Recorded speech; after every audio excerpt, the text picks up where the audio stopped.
보여지는 것을 가지고 성과를 가지고 신자됨이나 그 신앙을 판단하는 것은 결코 옳지 않습니다.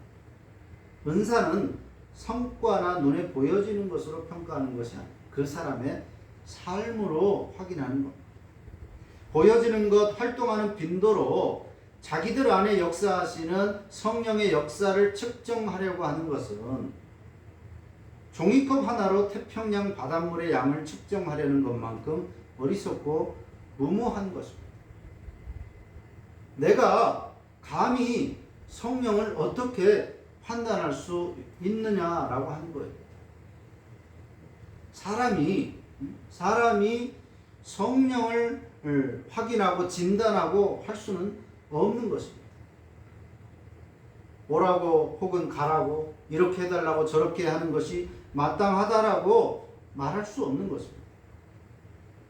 내 기준이 성령의 역사고 내가 생각하는 대로 그렇게 하셔야만 된다. 그것이 성령답다라고 하는 것은 지독한 편견입니다. 이 지독한 편견이 우리 한국교회를 일률적 신앙으로 만들어버려요. 천편일률적. 교회는 이렇게 지어야 하고 이렇게 활동해야 되고 신자는 이래야 된다.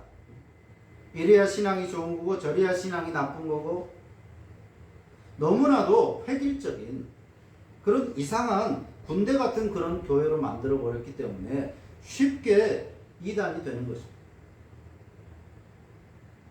수백 명이나 되는 고등교육을 받은 수많은 지식과 정보를 가진 수백 수천 명이 있는 그 교회의 목사 한 사람의 신학과 신앙이 어떠냐에 따라서 그 수천 명의 사람들의 신앙의 행태가 동일하다라고 하는 것은 이것은 있을 수도 없는 이야기입니다. 모든 사람들이 그렇게 교육을 받은 겁니다. 편견이라고 합니다. 이런 잘못된 가치관 속에 다 묻혀버린 거예요.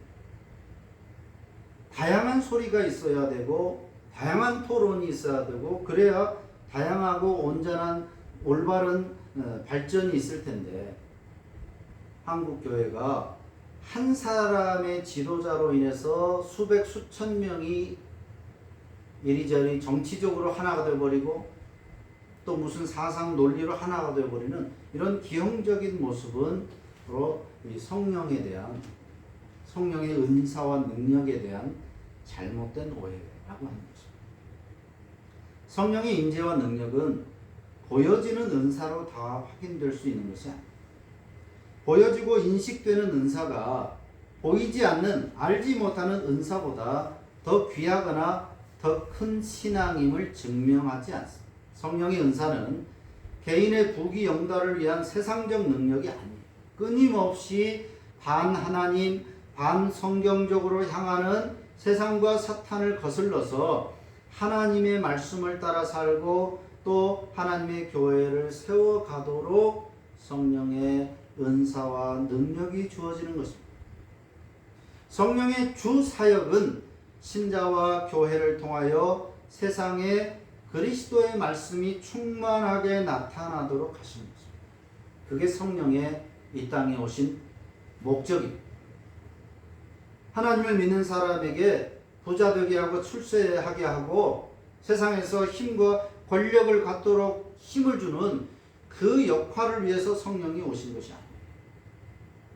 그것은 성령의 사역과 하등의 상관이 없는 것입니다. 성령이 오신 것은 하나님을 믿는 사람, 교회를 통하여 세상에 그리스도의 말씀을 풍성하게 하는 것입니다. 이것이 즉 그리스도의 말씀을 위하여 성령이 오신 것이고 그것이 성령의 주 사역입니다. 골로새서 3장 16절에서 그리스도의 말씀이 너희 속에 풍성히 거하게 이것이 성령의 역할. 요한복음 14장 26절에서 보혜사 곧 아버지께서 내 이름으로 보내실 성령 그가 너희에게 모든 것을 가르치고 내가 너희에게 말한 모든 것을 생각나게 하시리라. 성령이 하시는 일은 그리스도의 말씀을 신자들에게 생각나게 하고 가르치고 그 말씀으로 세상을 살아가도록 하는 바로 그것이 성령의 역할입니다. 성령의 능력은 순풍에 돛단 듯이 이 땅의 삶을 만사형통으로 살아가게 하는 능력이 아닙니다. 그런 능력은 노력해서 가지면 됩니다. 진정한 성령의 능력은 신자로 살아가기 힘든 세상에서, 신자로 살아가기 힘든 세상에서 복음을 받아들이게 하시고 복음을 전하게 하시고 각자에게 합당한 은사를 주셔서 그 복음 위에 교회를 세워가게 하시는 능력이 바로 성령의 능력. 이 능력을 혼동하면 이 땅의 모든 수고는 말짱 꽝이 되는 것입니다. 마태복음 7장 23절에서 내가 너희를 도무지 알지 못하니 불법을 행하는 자들아 내게서 떠나가라. 마지막 심판대 앞에서 어떤 사람이 한껏 자랑을 합니다.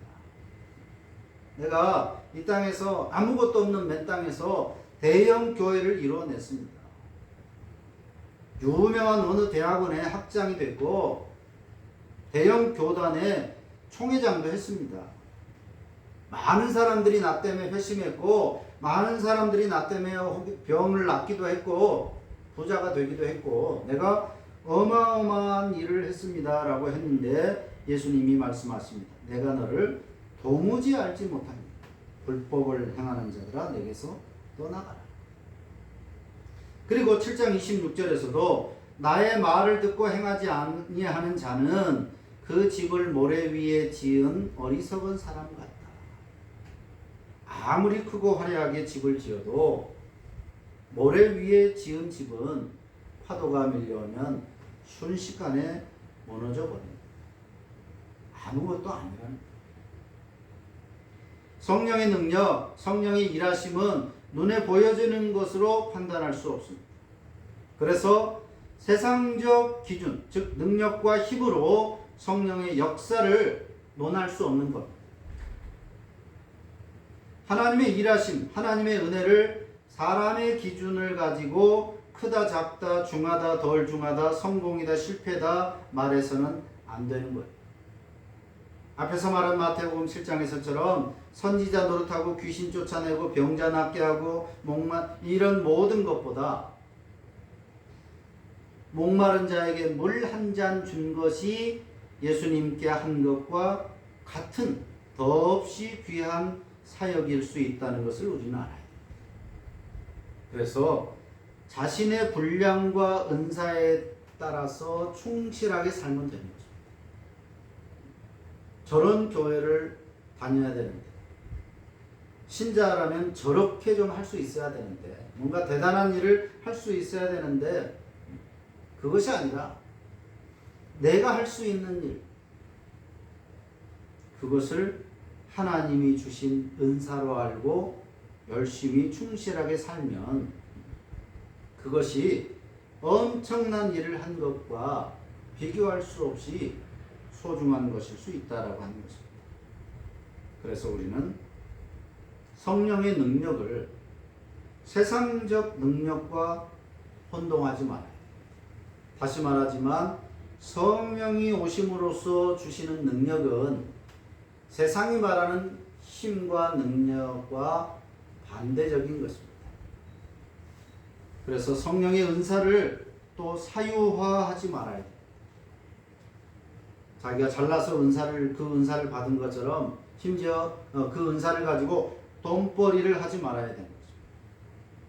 성령의 은사는 교회를 위하여 교회를 세워가기 위해서 주시는 것이 은사인데 그 은사를 가지고 자신의 물질적인 유익을 도모하고 자신의 명예를 높이는 데 사용하는 것은 잘못 사용하는 것이고 이건 크게 나중에 성령 앞에서 주님 앞에서 지탄받을 일입니다.